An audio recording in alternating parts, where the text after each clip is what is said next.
Alors, donc, cette TVA, une TVA de 20% va donc s'appliquer à partir, dans les prochains jours, à partir du 1er juillet prochain, sur les produits achetés en ligne qui ne proviennent pas des pays de l'Union européenne. Bonjour Bruna.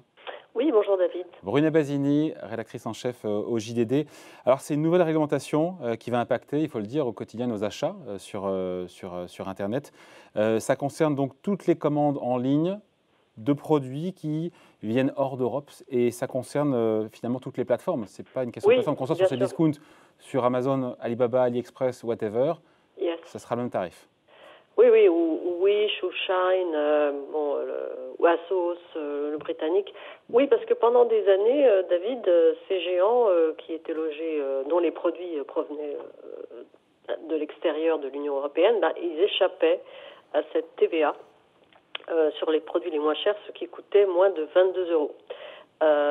Et donc ça créait une sorte de décalage avec les commerçants situés à l'intérieur des frontières européennes. Donc le 1er juillet, tout ça est terminé avec l'entrée en vigueur d'une directive européenne qui a été votée en 2017. Et c'est pas neutre parce que on estime environ à 150 millions le nombre de colis qui entrent dans l'UE chaque année en échappant à cette TVA.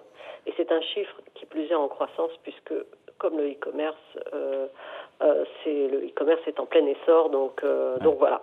Après, c'est vrai qu'il y avait cette bizarrerie quand même qui, voilà, depuis des années, même si l'Europe a pris dès 2017, encore une fois le sujet, même si ça commence, cette TVA va s'appliquer à partir du 1er juillet, la semaine prochaine.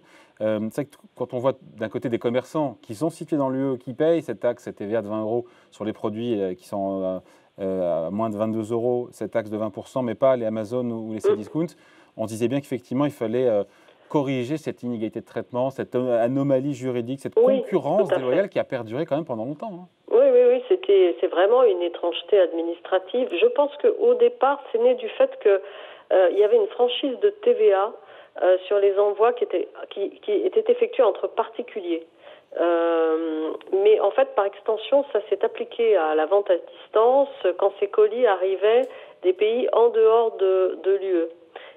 Pourquoi ? Parce que en fait, au départ c'était marginal et puis il s'est mis, on en a reçu de plus en plus évidemment avec le développement des plateformes et en face de ça vous aviez une force de frappe douanière totalement ridicule quoi en France et dans les autres pays. Donc pour vous dire, en France, il y a une trentaine de douaniers qui sont là pour faire les contrôles. C'est totalement déséquilibré. Ouais. Donc, effectivement, il y avait cette concurrence déloyale vis-à-vis des entreprises de e-commerce européennes. Et Bruxelles, finalement, a corrigé le tir après pas mal d'années. Pourquoi aussi ? Eh bien, parce que, vous le savez, chaque fois que vous touchez à une règle fiscale au sein de l'UE, il faut l'unanimité. Ouais. Et donc, ça prend du temps.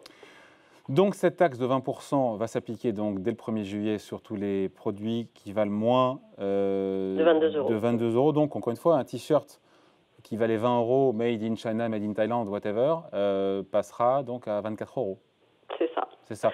Et donc c'est le consommateur, c'est 4 euros de plus, c'est le consommateur, c'est sur la plateforme que le consommateur paye ce ça va se traduire par effectivement un renchérissement, léger renchérissement pour le consommateur, évidemment.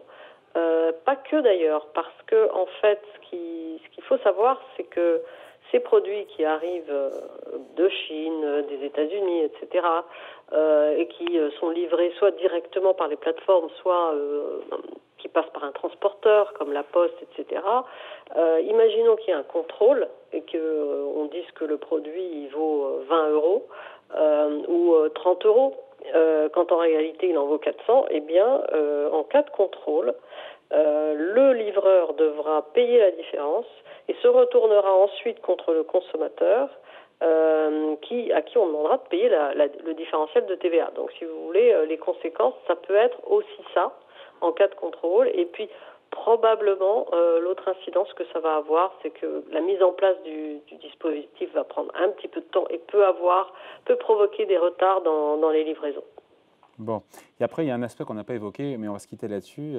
Bruna, c'est pour les caisses de l'État. On se dit que si la TVA est collectée sur les produits à moins de 22 euros, ça fera des recettes fiscales en plus. Absolument. Et il y avait donc un manque à gagner pendant des années pour les États. On a une petite idée du montant de ces recettes fiscales qui vont rentrer ? absolument. Je pense que le manque à gagner fiscal, il était estimé au niveau des 27 à 6 à 7 milliards d'euros. Vous savez que la TVA, c'est quand même un impôt magique qui fait masse très très vite.